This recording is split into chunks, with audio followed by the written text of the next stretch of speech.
The next item of business is First Minister's questions. At question number 1, I call Douglas Ross. Thank you very much, Presiding Officer. And can I begin by putting on record the best wishes of, I'm sure, the whole Chamber and people across Scotland to His Majesty the King and the Duchess of Rothesay. We wish them both a speedy recovery to good health. Last week, in response to the Horizon scandal, the First Minister said this: "I think the idea of almost a mass exoneration is one that is very worthy of consideration."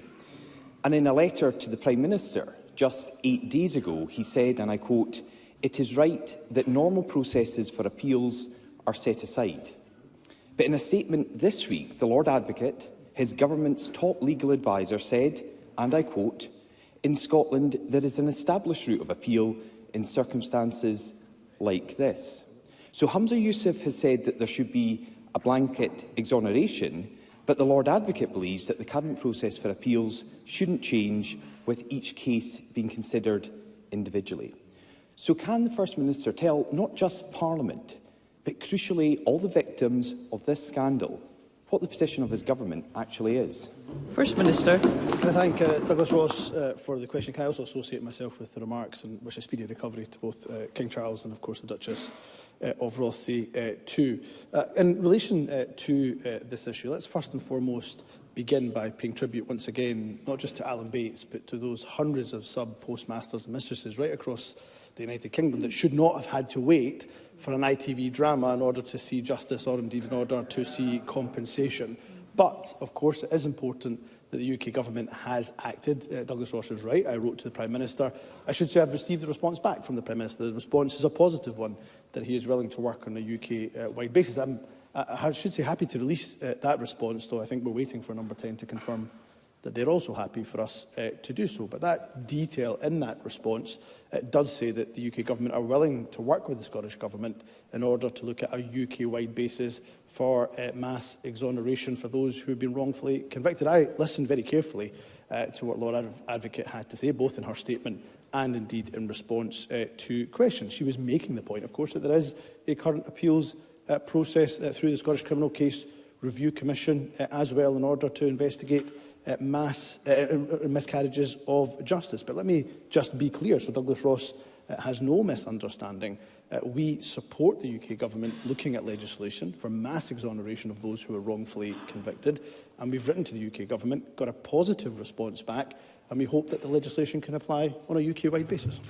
Douglas Ross. Well, that doesn't actually clear up the case here in Scotland. Well, the First Minister says it does. But of course, the UK legislation will apply in England and Wales, but this issue is devolved here in Scotland. And we have his top legal officer, who sits in the Scottish Government Cabinet, saying something quite different to the First Minister. Let me quote again from the Lord Advocate on Tuesday.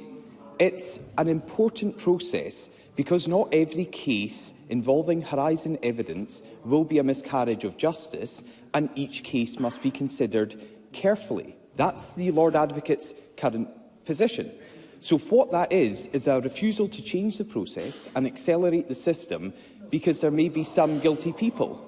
Surely it's better to accept the tiny possibility that a guilty person will have their conviction overturned than allowing dozens of innocent postmasters to live with the stain of guilt for a minute longer. So can I ask the First Minister, what discussions has he had with the Lord Advocate since her statement on Tuesday, and does he agree that these convictions must be quashed as quickly as possible?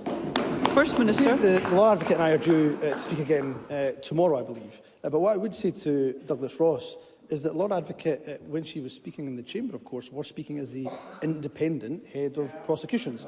That is an important part of her function, which is distinct, of course, to her position when she provides legal advice as a member of this government. It's still my preference, I should say, that there is the UK-wide basis, UK-wide legislation, as UK legislation is applied on a UK-wide basis through an LCM. I think that would be the preferable route. Now, there are complexities to work through there. I think that the choice that Douglas Ross is presenting as a binary choice is not the correct one. The best position for all of us is urgently seeing the mass exoneration for those who are wrongfully convicted And of course, for those whose conviction was sound and is sound, nobody wants to see necessarily their conviction overturned and then being able to apply for compensation. So if we can get the best of both worlds, if we can get to that position, that is the best position to get to. And that is why we're willing to work with the UK Government, who presumably also don't want sound convictions overturned if they can avoid that. We will work with the UK Government in that respect. But let's not forget about what we are dealing here. This, I'm afraid, is a scandal that was born in Westminster. This is a post office that is wholly reserved, wholly responsible to UK Government ministers. I accept lied to UK Government ministers. Briefly, First Minister. But UK governments clearly did not interrogate the Post Office strongly enough, and therefore the public inquiry is important, and I would urge the UK Government to make sure they fully cooperate with that public inquiry. Douglas Ross. The Crown Office is wholly devolved here in Scotland. That's why the situation is very different here. The Post Office could not prosecute these individuals here. It was the Crown Office. One of those who was prosecuted was Judith Smith. She pled guilty in 2009 at Selkirk Sheriff Court to a charge of fraud after thousands of pounds disappeared. Judith's lawyer told us that the Crown Office displayed a worrying lack of scepticism at the Post Office's case, particularly as there was no trace of the money anywhere. Judith was even asked if she'd blown it all on a lavish holiday or if she had a gambling problem. Her conviction was finally quashed just last week, but Judith's lawyer said the Crown Office should have launched a review of all past Post Office prosecutions the minute it became aware of the Horizon problem in 2013. They didn't, and it took a further 2 years for prosecutors to dismiss ongoing cases that relied on Horizon evidence.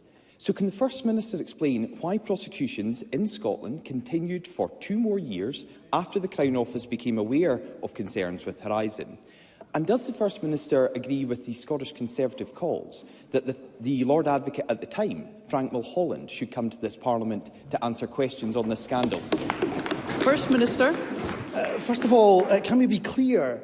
What it took was an ITV drama in order to get the UK Government to make sure that they took action, even though they were being told by hundreds of sub-postmasters and mistresses up and down the country that they had been lied to. So let's not forget that is what spurred the UK Government into action, not the pleas and the desperate pleas of sub-postmasters right up and down the country. And let's go back to the point, of course, that the Lord Advocate made, I think very clearly in this chamber, that the Crown was, in her words, I believe, misled and given false reassurances by the UK Post Office, time and time and time again.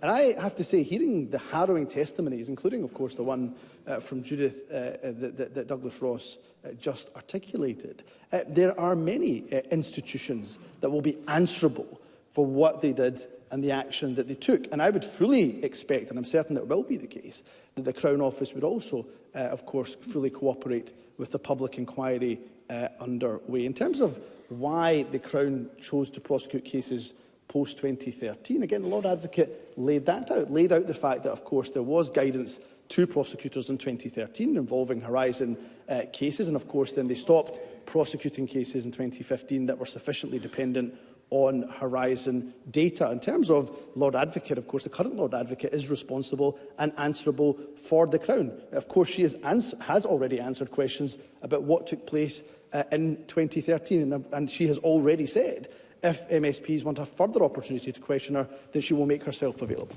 Douglas Ross. Of course, my question was about one of her predecessors, and I think it is crucial that this Parliament hears from Frank Mulholland, and it would just be interesting to know if the First Minister supports those Scottish Conservative calls. Because all of this matters here in Holyrood because the Crown Office is a devolved institution. The procedure by which these convictions can be quashed will be set by this Government and this Parliament. But the process set out by the Lord Advocate could see that taking far, far longer in Scotland than it should. Myra Philp worked with her mum Mary at the Post Office in Auchtermuchty in 2001. At 7 a.m. one morning, Post Office auditors burst through the door and demanded the keys to the shop. Mary, a former policewoman, was suspended but she immediately suspected Horizon was to blame. The Post Office, on the other hand, blamed her teenage grandchildren. Auditors accused them of breaking in during the night, overriding the time lock and taking the money. Now, Mary wasn't prosecuted, but she lost her business. She died in 2018, the year before Alan Bates forced the Post Office to admit Horizon was desperately flawed. Myra told us this: "My mum died not knowing she was right." The Lord Advocate is head of the independent judiciary in Scotland, but she is also the chief legal advisor to the Scottish Government and the Cabinet. So does the First Minister accept that if we follow the position the Lord Advocate laid out to the Scottish Parliament of her preferred process, it will take far too long for postmasters wrongly convicted, and some could die before their names are cleared? First Minister.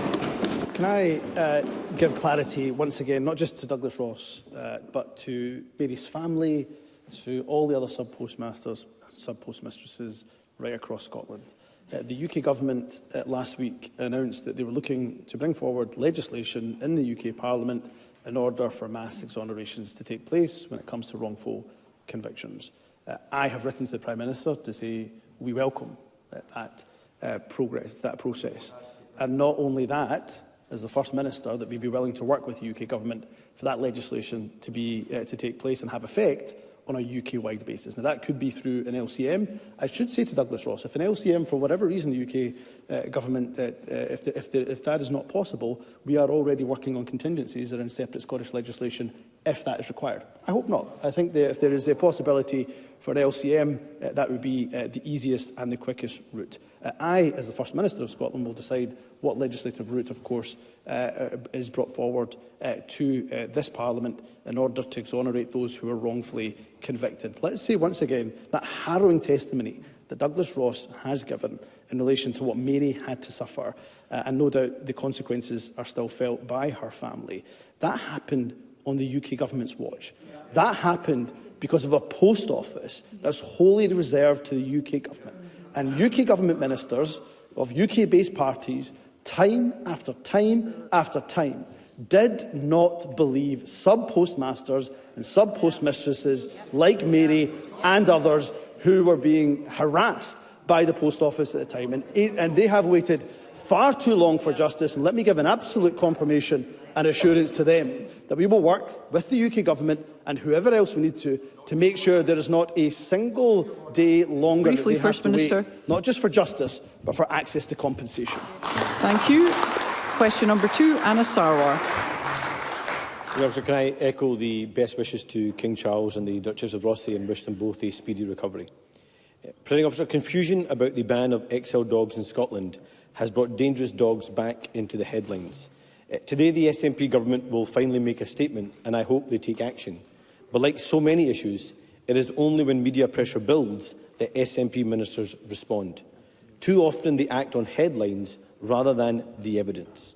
In the last Parliament, I sat on the Public Audit and Post-Legislative Scrutiny Committee when it produced a report on the 2010 Control of Dogs Act. The cross-party committee called for a review of the law and the focus to be on irresponsible owners and breeders.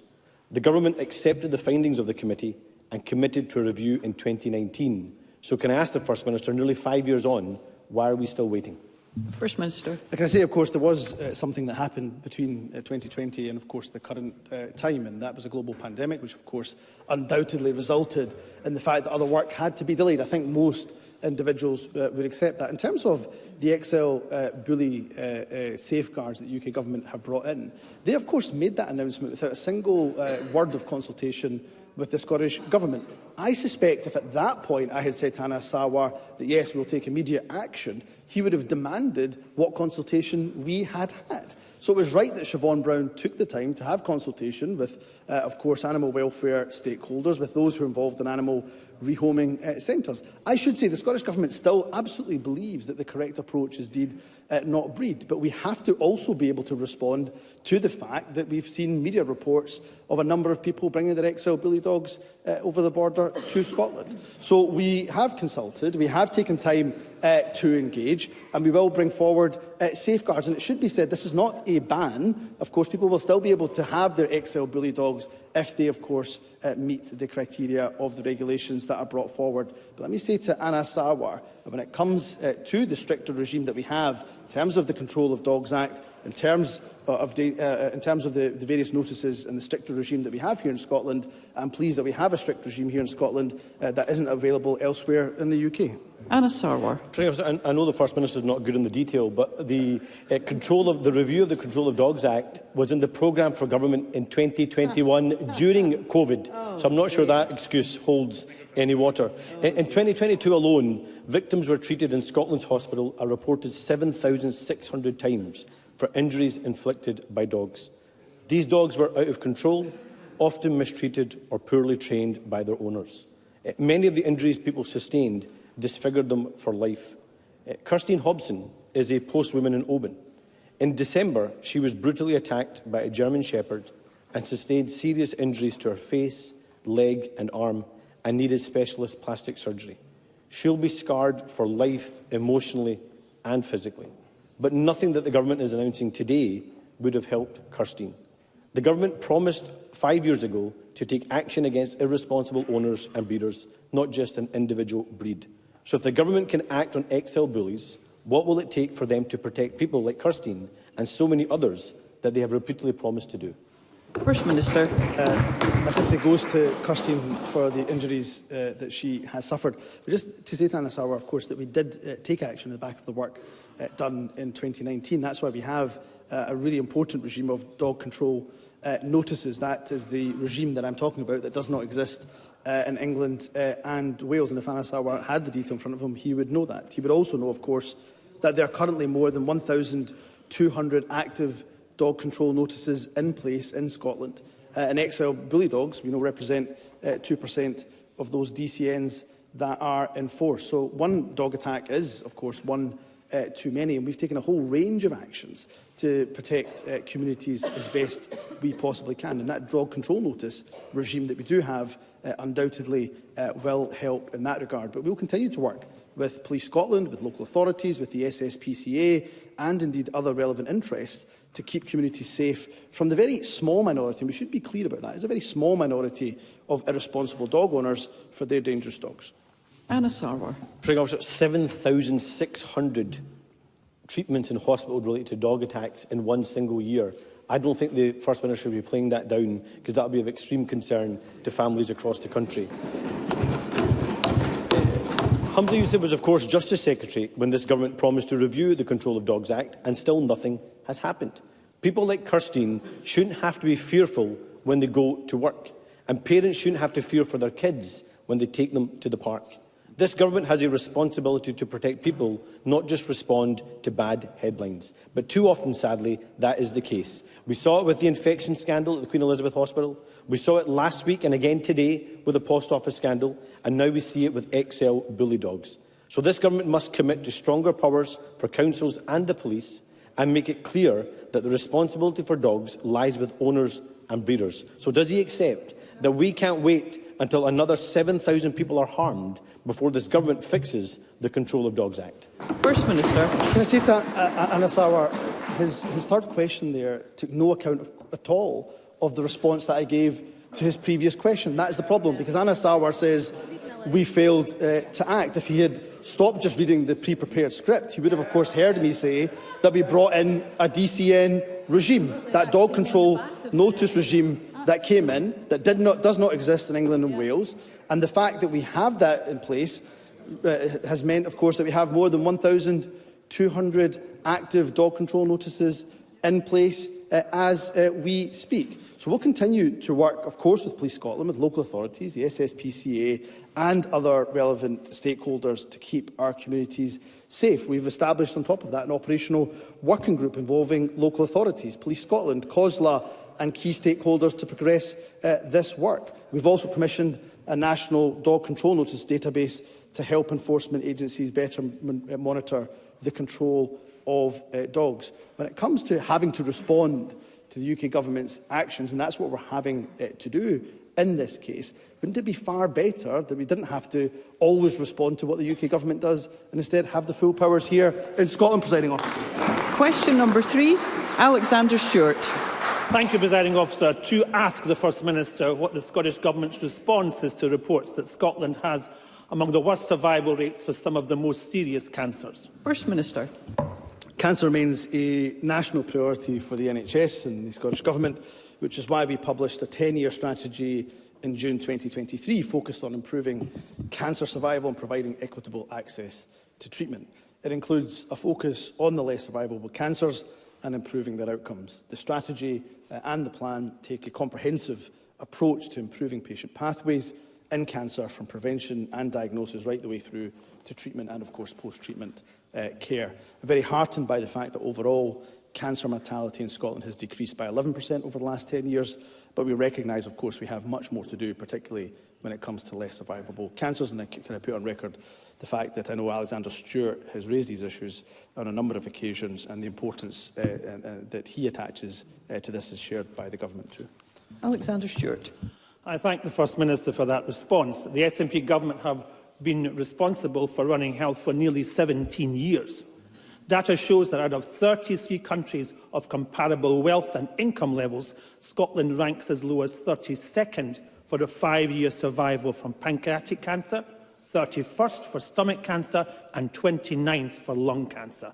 First Minister, you should be ashamed that your government has allowed the 5-year survival rates for these cancers to deteriorate to some of the lowest in the developed world. And what action will you take to resolve this?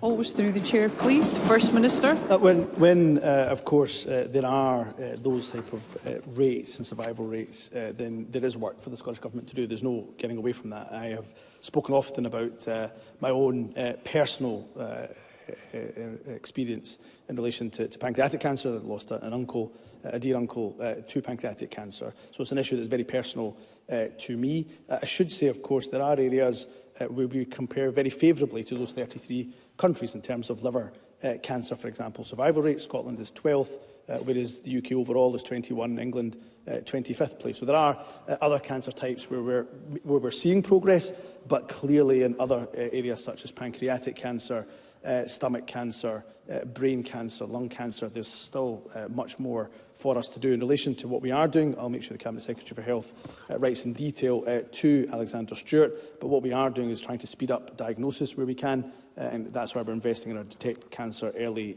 programme, but also investing in the rapid cancer diagnostic services which are currently operational in 5 NHS boards across Scotland, and the early evaluation from those rapid cancer diagnosis services do show that HPB, liver and pancreatic cancers, are amongst the most common cancers that are being diagnosed through that pathway. So overall, of course, as I go back to this point and end on this point, Presiding Officer, the overall cancer mortality in Scotland has decreased by 11% over the last 10 years, but less survivable cancers, as Alexander Stewart says, there is clearly still work to do. David Torrance. Thank you, Presiding Officer. While Labour MSPs shamefully failed to support minimum unit pricing, a policy which has proven to save lives and reduce hospital admissions since its inception, what assessment has the Scottish Government made on the impact of policies like minimum unit pricing on liver cancer rates in Scotland? First Minister. Well, Public Health Scotland evaluation of minimum unit pricing shows that MUP has had a very positive impact on health outcomes during the study period. It's estimated to have cut alcohol consumption, alcohol attributable deaths, and likely to have reduced hospital admissions. Public Health Scotland estimates that about half of liver cancers are preventable in the UK, and that's why we continue to take action on the most prevalent factors, particularly, of course, including alcohol consumption. Prevention of cancers takes longer to realise, but we would be hopeful that MUP impacts will be seen in the future for liver cancers. Our cancer strategy does place a focus on less survivable cancers, including, of course, liver cancer as well. Jackie Bailey. I recently met with a courageous group of women from the west of Scotland who shared their experience of being diagnosed with ovarian cancer and being forced to use their family's life savings to fund private treatment in England. According to Target Ovarian Cancer, those in the west of Scotland cannot access life-saving surgery that women in NHS Lothian can access. Consequently, they face poorer outcomes when it comes to survival rates for the disease.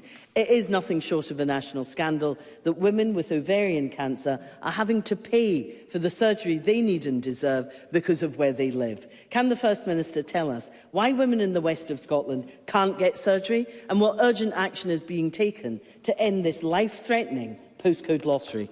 First Minister. Well, again, I'm happy to ensure that the Cabinet Secretary for Health writes in detail to Jackie Bailey about what actions are being taken. I don't want anybody in the country, regardless of what their condition is, but particularly when it is cancer, to have to wait a day longer than they have to in order to get treatment. We know the earlier that cancer is diagnosed, the earlier that treatment begins, then the better chances in relation to survival. And that's why we've taken action to increase the number of consultant oncologists, for example. There's been almost a 100% increase since the SNP has been in position. We've increased the consultant radiologists by over 66% as well. In terms of private health care, again, when Scotland is compared to the rest of the UK, we see fewer people having to self-fund for any private inpatient day case care. Notwithstanding all of that, of course, the work that we are doing in order, particularly on ovarian cancer, is one that I want to see extended right across Scotland so that there is not a postcode lottery of care, and I'll ensure the Cabinet Secretary for Health writes in detail to Ms Bailey. Question number 4, Emma Harper. To ask the First Minister, in light of reported concerns regarding food labelling being a devolved matter, what the Scottish Government's position is on what impact the UK Government's reported plans to roll out not for EU labelling on food and drink products across the whole of the UK could have on Scotland's food and drink industry. First Minister. The Government shares the well-documented concerns that Food and Drink Federation Scotland, many food and drink businesses have highlighted about these labelling plans. The Rural Affairs Secretary, Mary Goujon, wrote to our UK Government counterpart before Christmas for much-needed clarification on their plans. However, my understanding is she's not had the courtesy of a response yet. However, we will continue to press the UK Government for answers, not least to the questions of why they're insisting on pursuing a policy that would arbitrarily add costs to all agri-food businesses, not just those who trade specifically with Northern Ireland. This is a move which is disproportionate, it's wholly inappropriate, particularly when consumers are already bearing the burden of added food costs. It's just another example, frankly, of Conservative chaos harming our economy. Emma Harper. Thank the First Minister for that response. I agree with the First Minister about the impact and the harm that this will cause many Scottish food and drink businesses. Would the First Minister also agree that while this might be needed for goods being traded with Northern Ireland, there is no rationale for it for other trade? Has the Westminster Government shared why it intends to impose this regime? First Minister. No, they haven't. We've, again, listened to them, but of course we've not had the courtesy of a response. There's not any real evidence or convincing argument for why this labelling requirement is necessary. And of course, those food and drink stakeholders in Scotland that have added so much to our economy are absolutely scathing about the UK Government's plans. The Food and Drink Federation Director for Growth, Balwinder Doot, says, and I quote, "Our members are really clear that the Government's plan to extend not for EU product labelling on a UK-wide basis will hamper growth, hitting investment, exports and jobs, while increasing consumer prices and restricting the choice of products." The evidence is clear. The independent analysis is clear that Brexit is damaging our economy, and that's why it's utterly unforgivable that not a single UK-based party is standing up against Brexit, or even proposing that we rejoin the single market, a market 7 times the size of the UK. And the people of Scotland should be given that choice. Do they want to stay in broken Brexit Britain? Briefly, or do they want Minister, to make decisions for ourselves as an independent nation in the European Union? Rachel Hamilton.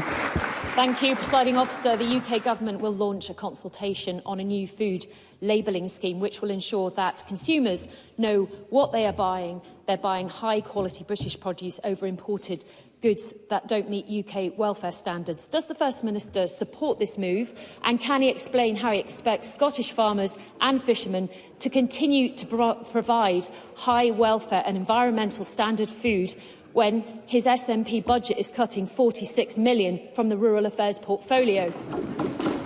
First Minister. Another Brexit burden for businesses in Scotland to have to bear, even though, of course, we didn't vote for Brexit, but the damage, Let's hear the First Minister. burdens of Brexit are being imposed upon our businesses up and down Scotland. So I don't think businesses are lining up to thank Rachel Hamilton's Conservatives for the imposition of Brexit. Quite the opposite. We have, of course, even the British Retail Consortium saying that given labelling is intended to prevent goods from GB entering the EU through Northern Ireland, it's unclear why such labelling is necessary for all goods sold in Great Britain. This will only add unnecessary costs at a time when the cost of living is already so high. So the SNP is the only party that's standing up against Brexit, the only party that says we should be rejoining the European Union, rejoining, of course, that single market that is 7 times the size of the UK market. When the choice is so clear, Presiding Officer, it's no wonder the Conservatives fear the verdict of the Scottish people.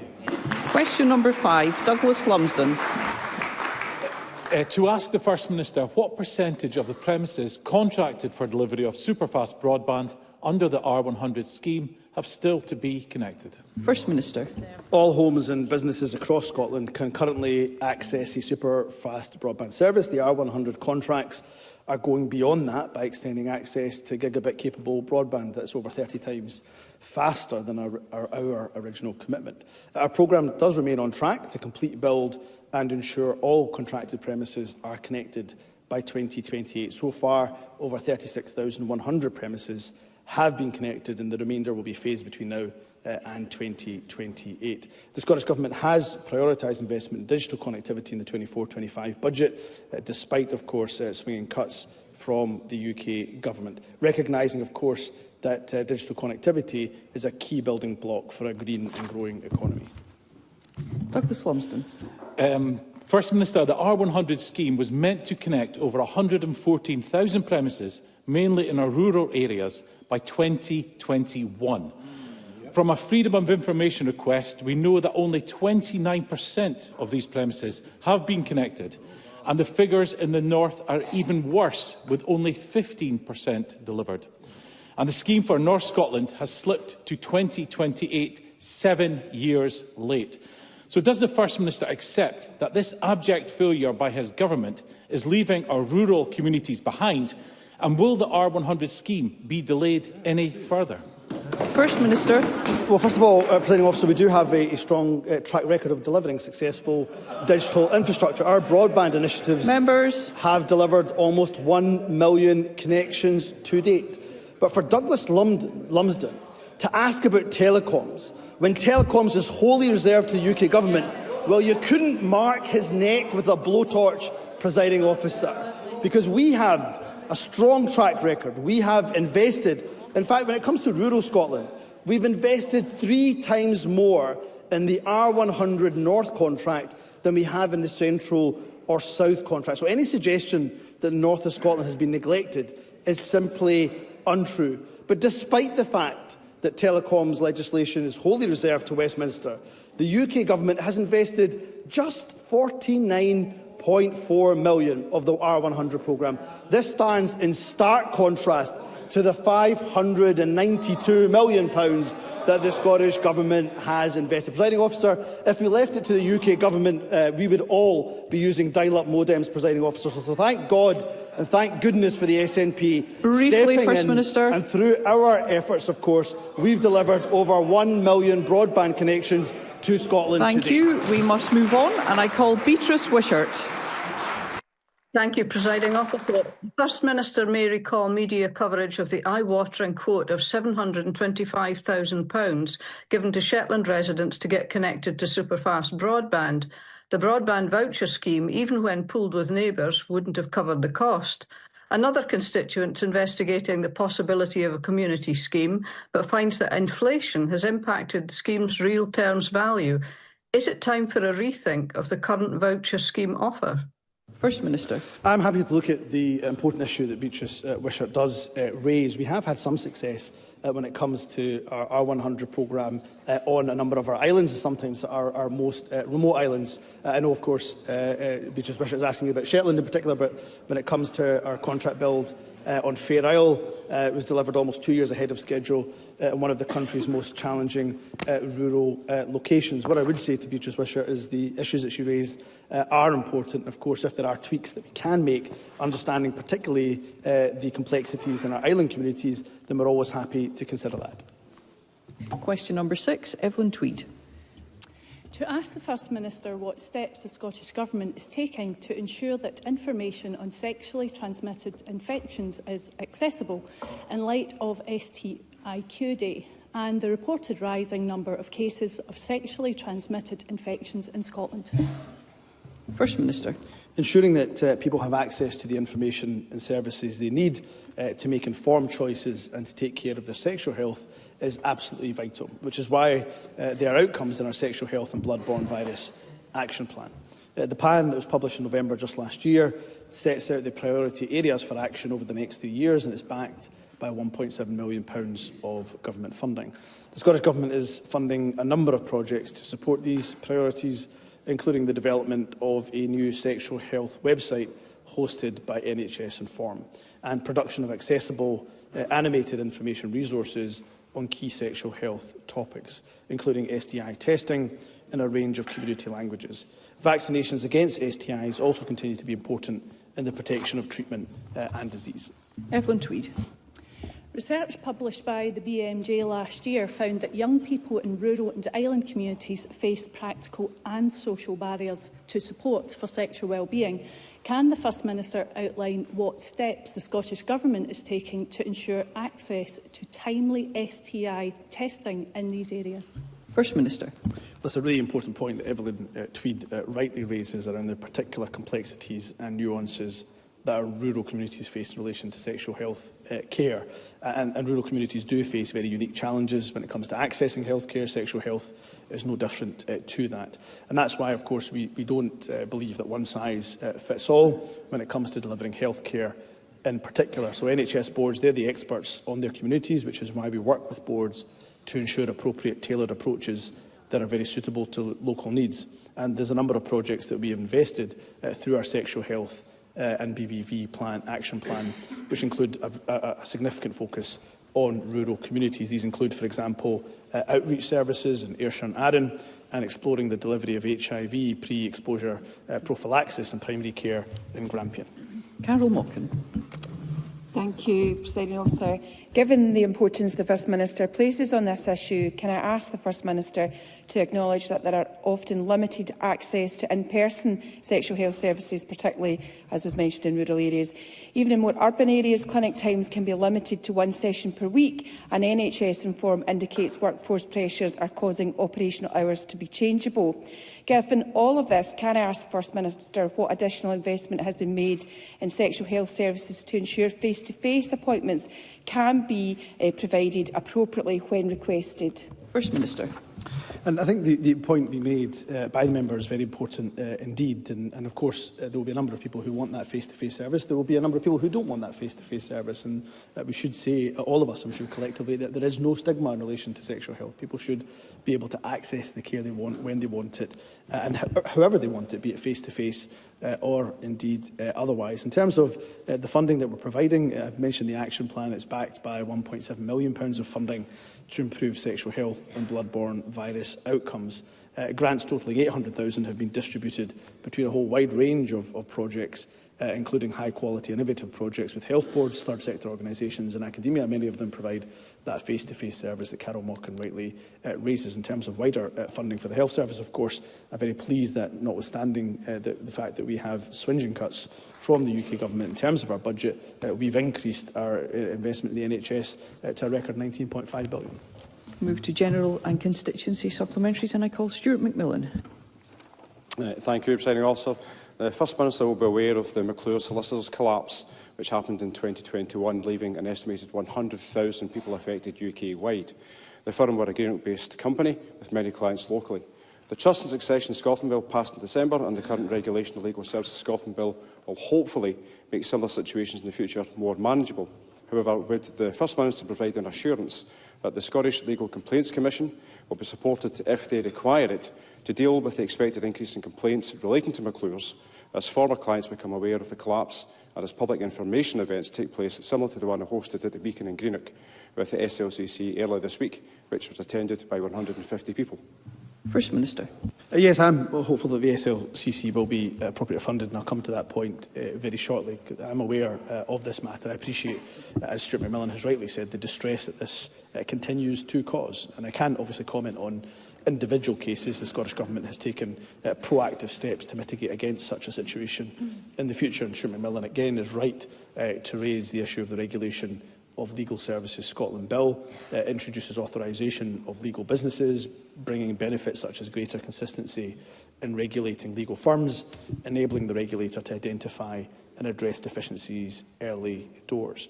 I understand the concerns which the member does raise. The SLCC, in terms of funding, is funded by a levy paid by legal professions in Scotland, and the SLCC require to forecast trends in complaints when considering their budget in order to set the levy. So any proposed levy does take into account the consideration of potentially increases in complaints, such as complaints relating to the matter that has been raised.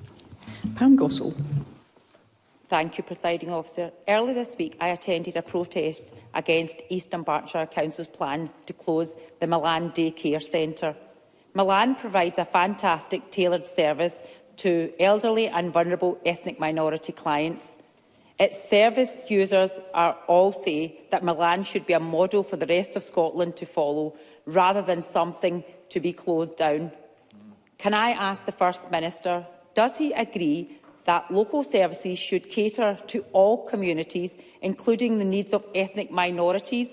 And what can the Scottish Government do to save Milan and other centres like that? Minister. I thank Pam Gossel for raising the issue of the Milan Centre. Just this week, yesterday in fact, I met with the Scottish Hindu Foundation, a recently established organisation speaking on behalf of the Hindu community, and they raised the issue of the Milan Centre to me, and I said, of course, that we would engage with the local authority in this case, East Dunbartonshire, in order to see what more we could do in order to assist. But of course, these are decisions that are being made by local authorities, and that is why, of course, when the Cabinet Secretary for Finance, Deputy First Minister, announced our budget, she announced an uplift for local government. So I do agree that community services are, of course, incredibly important. They should cater to the needs of all of our diverse communities. What doesn't help, of course, is that we continue to receive a £500 million cut in our block grant since 22-23. But despite those swinging cuts, we have decided to prioritise local government by giving them an uplift in 24-25. Pauline McNeill. Turning Point 218 in Glasgow will close in February. The Glasgow City Council presented the service with an unworkable budget of £650,000, down from £1.5 million. But the funding was previously ring-fenced by the Scottish Government, who signed off a reduction in this funding in a letter on the 31st of May last year.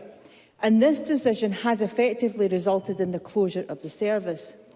Is the First Minister content that there is now no bed facility for women offenders with drug use as the main problem, which has kept hundreds of women out of jail?